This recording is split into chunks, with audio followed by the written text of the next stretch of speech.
Marlène et Jean-Claude sommes très heureux de te présenter une émission très spéciale afin de comprendre les faits d'actualité. Merci pour ta fidélité. Merci de nous recevoir une fois de plus à ton domicile afin d'avancer dans la connaissance de la vérité. Aujourd'hui, nous verrons des prophéties des Simpsons. Des prophéties des Simpsons. Nous avons deux références bibliques. La première vient du livre de Jean chapitre 5, versets 39 et 40. Jean chapitre 5, versets 39 et 40.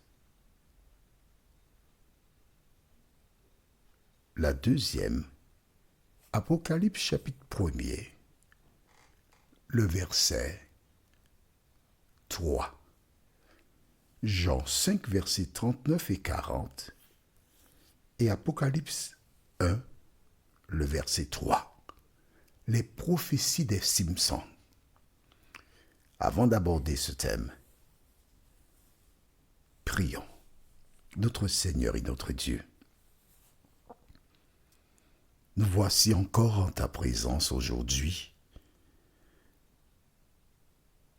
parce que nous ressentons et voyons les signes du retour de Jésus.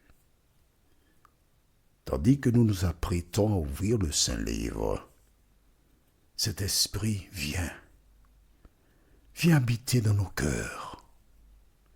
Viens nous conduire dans toute la vérité, nous t'en prions, au nom de Jésus et pour ta gloire éternelle. Amen.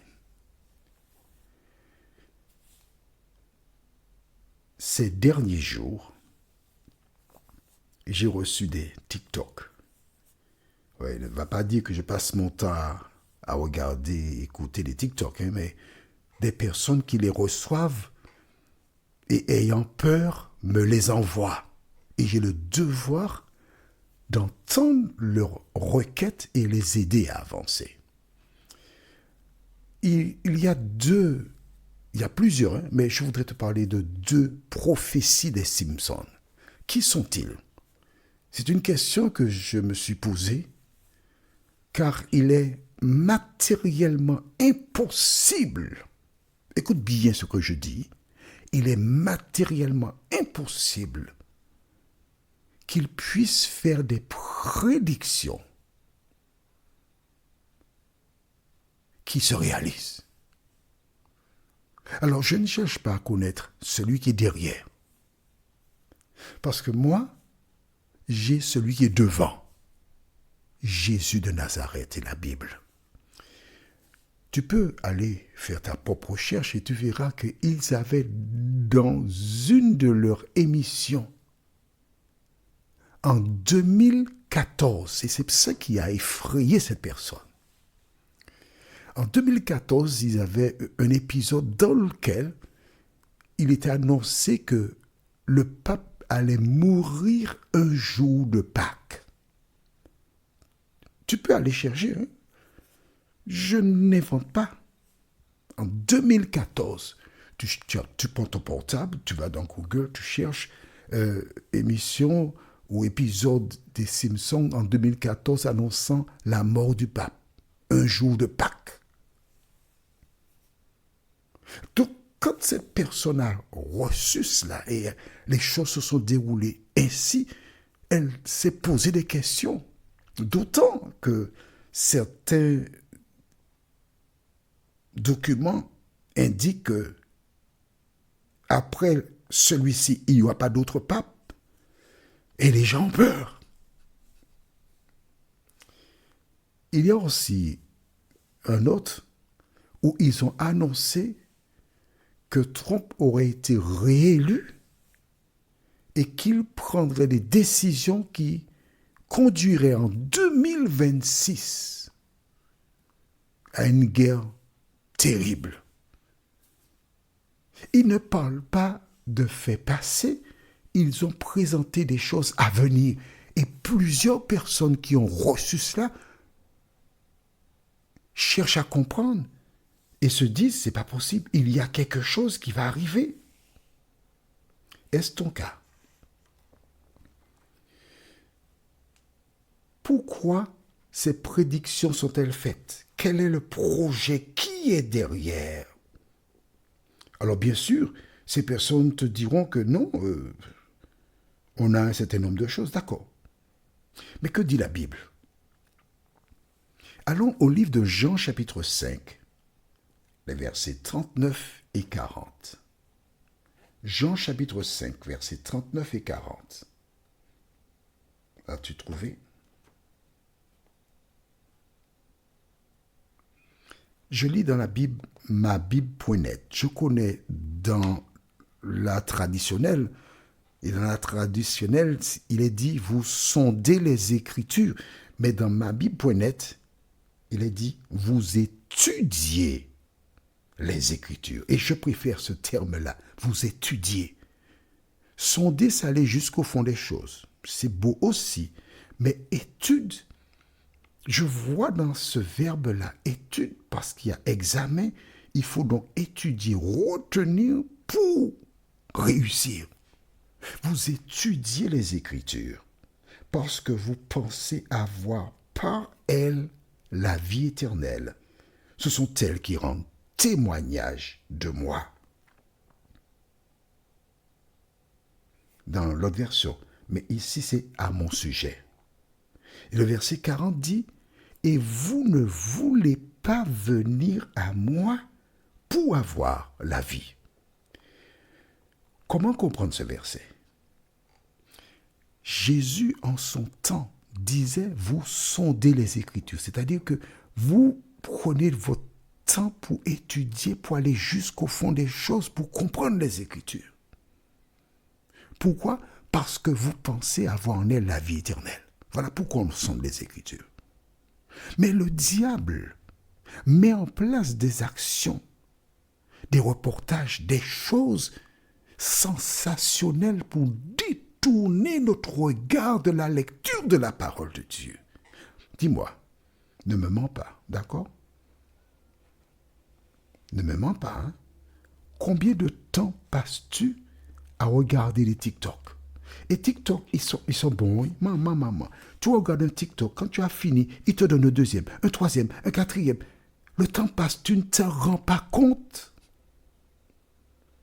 Alors, essaie de compter combien de temps que tu passes à regarder, écouter les TikTok. Ensuite, combien de temps passes-tu à lire et étudier la Bible? Fais une soustraction pour regarder lequel est supérieur. Si c'est TikTok qui est plus important dans ta journée, dans ta vie, tu sais, TikTok ou autre chose, ou des matchs de football ou autre, hein, tu sais qui est la priorité. Or, que dit la Bible? Allons au livre de Apocalypse chapitre 1er.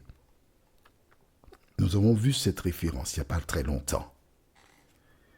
Le verset 3 déclare « Heureux celui qui lit et ceux qui écoutent les paroles de la prophétie et gardent ce qui s'y trouve écrit, car le moment est proche. » Je vais le relire encore une deuxième fois.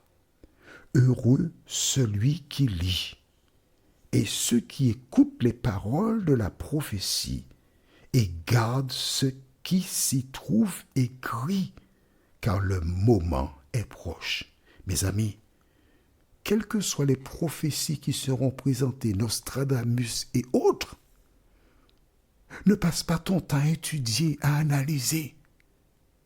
Passe ton temps à lire la Bible. Passe ton temps à l'étudier. Passe ton temps à la sonder. Passe ton temps à mettre en pratique ce que dit la parole de Dieu. Car ce n'est qu'ainsi que tu seras heureuse ou heureux. Dans le cas contraire, tu seras malheureux, tu seras perdu. Rappelle-toi, Dieu déclara, écrit dans le cahier, mais il y a longtemps je ne t'ai pas dit d'écrire. Hein? Ah, c'est vrai. écrit Deutéronome 30, verset 15. Que dit Dieu? Lisons. Je ne dis pas lisons, je connais par cœur. Vois, je mets aujourd'hui devant toi la vie et le bien, la mort et le mal. Nous sommes à une croisée.